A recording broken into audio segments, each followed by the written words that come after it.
오늘 이 아침에도 하나님의 은혜를 갈망하여 기도의 자리에 나오신 성도님들을 환영하고 축복합니다. 오늘 우리에게 주신 하나님의 말씀은 요한복음 21장 1절에서 14절까지의 말씀입니다. 그 후에 예수께서 디베랴 호수에서 또 제자들에게 자기를 나타내셨으니 나타내신 일은 이러하니라.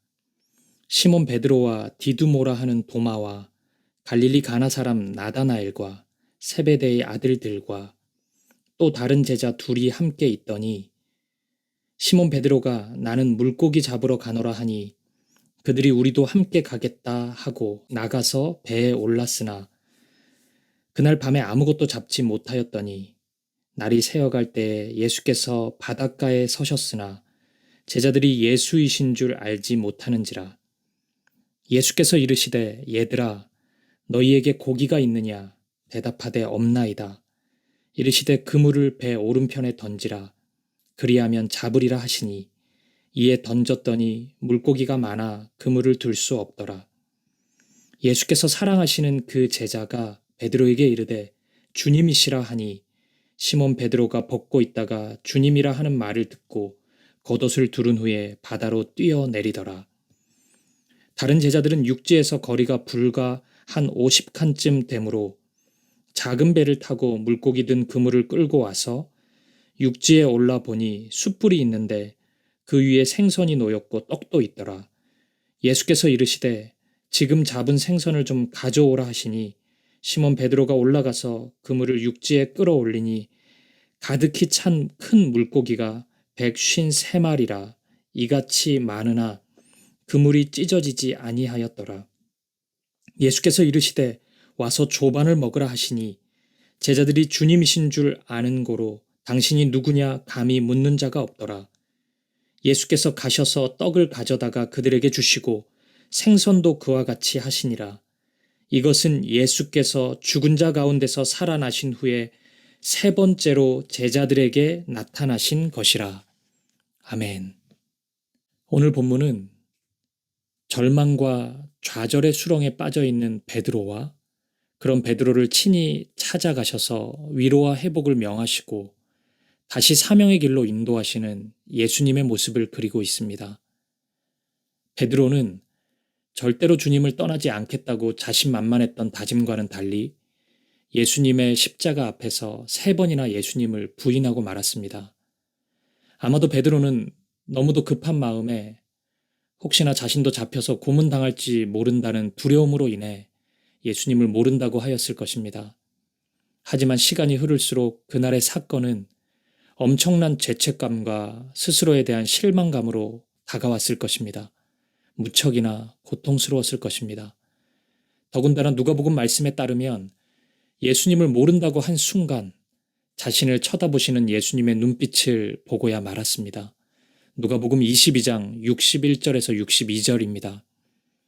주께서 돌이켜 베드로를 보시니 베드로가 주의 말씀 곧 오늘 닭 울기 전에 내가 나를 3번 부인하리라 하심이 생각나서 밖에 나가서 심히 통곡하니라. 아멘. 이런 죄책감 때문이었을까요? 베드로는 예수님의 부활 소식을 들었지만 예수님 앞에 달려가지 못했습니다. 본문의 3절에 나오는 나는 물고기 잡으러 가노라 이 고백은 모든 것을 내려놓은 듯한 이런 베드로의 심경을 고스란히 보여주는 고백인 것입니다. 그런데 그날따라 정말 이상한 일이 벌어졌습니다. 갈릴리 호숫가는 베드로에게 있어 정말 익숙한 장소였음에도 불구하고 밤이 새도록 단 한 마리의 고기도 잡지 못한 것입니다. 안 잡히는 날이 있을 수는 있지만 단 한 마리도 잡지 못한 경우는 베드로에게 있어 아마도 처음이었을 것입니다. 바로 그때 베드로 앞에 예수님이 나타나셨습니다. 그리고 아무것도 잡지 못한 제자들의 모습을 확인한 예수님은 갑자기 때 아닌 훈수를 두십니다. 그물을 배 오른편에 던져라. 어떠세요, 여러분? 조금은 이상한 장면이죠. 베드로의 직업은 어부입니다. 그것도 갈릴리에서 잔뼈가 굵은 어부입니다. 그런데 예수님의 직업은 목수였습니다. 지금 목수가 어부에게 물고기 잡는 법을 훈수하고 있는 것입니다. 전문 지식으로만 보면 베드로가 예수님의 말씀을 따르기는 정말 어려웠을 것입니다. 그런데 베드로는 그 말씀에 순종합니다. 왜요? 바로 예수님의 말씀이었기 때문입니다. 본문의 6절과 7절을 보겠습니다. 이르시되 그물을 배 오른편에 던지라. 그리하면 잡으리라 하시니 이에 던졌더니 물고기가 많아 그물을 들 수 없더라.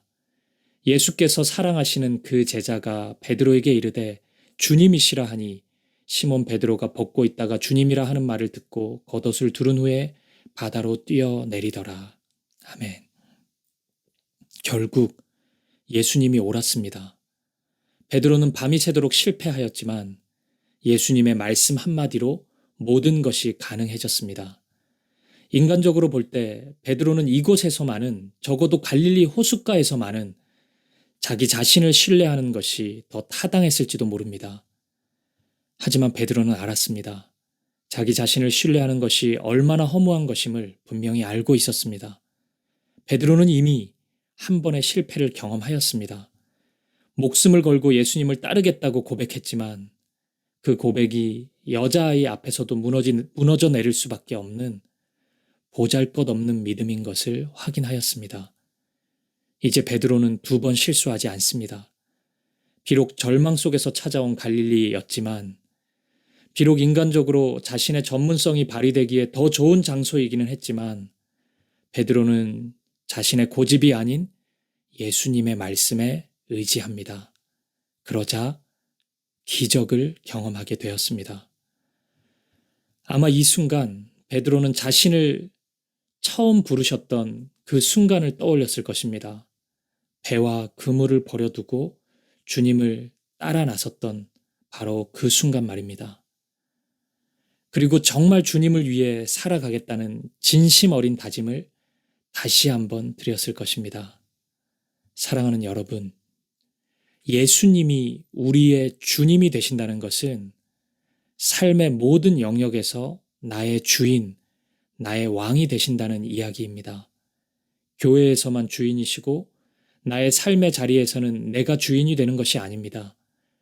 회사를 운영할 때는, 직장에서는, 진로를 결정할 때는, 배우자를 정할 때는, 가정에서는, 자녀를 양육할 때는 내 마음대로 하는 것은 예수님을 주님으로 모시는 고백과 어울리지 않습니다.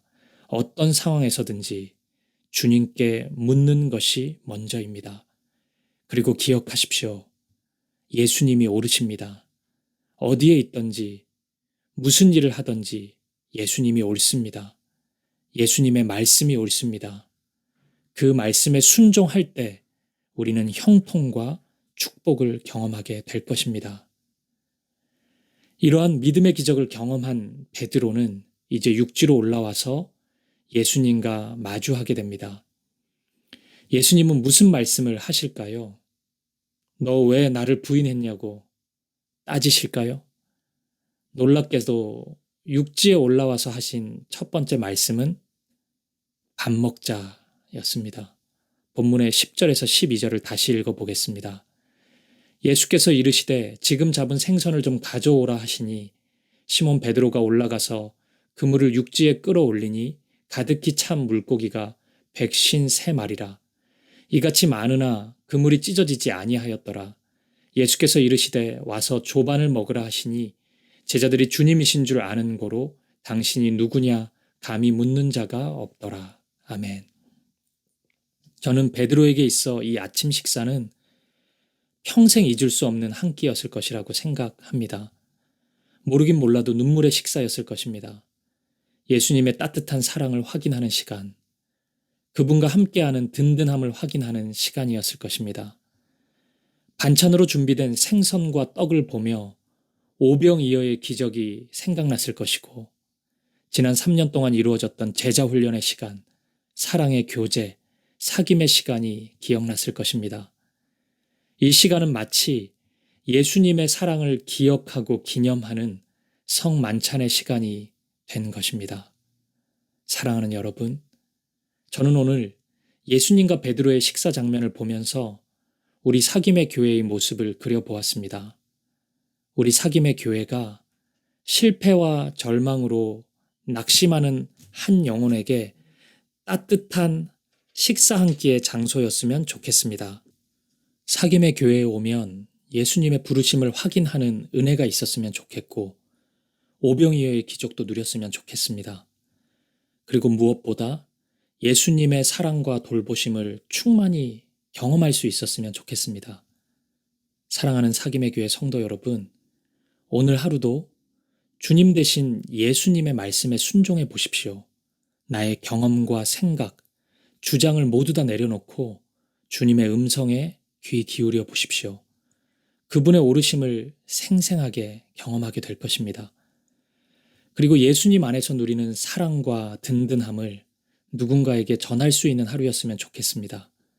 이 아침에 혹시 생각나는 한 사람이 있다면 바로 그 사람에게 맛있는 식사 한 끼를 대접해 보는 것은 어떨까요? 실패하고 절망하던 우리가 예수님을 통해 일어설 수 있었던 것처럼 우리를 통해 누군가를 일으켜 세워줄 수 있다면 그보다 영광스러운 일이 있을까요? 오늘 하루 여러분의 삶 속에서 주님으로 인해 세움받고 여러분을 통해 누군가를 세우는 은혜가 있기를 주님의 이름으로 간절히 축복합니다. 우리 함께 기도하겠습니다. 첫 번째는 주님의 말씀에 순종하는 하루가 되게 해달라고 간구합시다. 주님이 옳습니다. 내 힘과 내 능력, 경험을 의지하지 않고 주님 말씀만 따라가는 하루가 되게 하옵소서. 두 번째로 주님 보여주신 식사 한 끼와 같은 따뜻한 사랑을 누군가에게 전하는 하루 되게 하소서. 나를 통해 주님의 사랑과 돌보심이 흘러가는 이 하루의 시간 되게 하여 주옵소서. 그리고 세 번째로 우리의 개인의 기도 제목과 교회를 위해 간절히 기도하는 시간 갖도록 하겠습니다. 함께 기도하시겠습니다.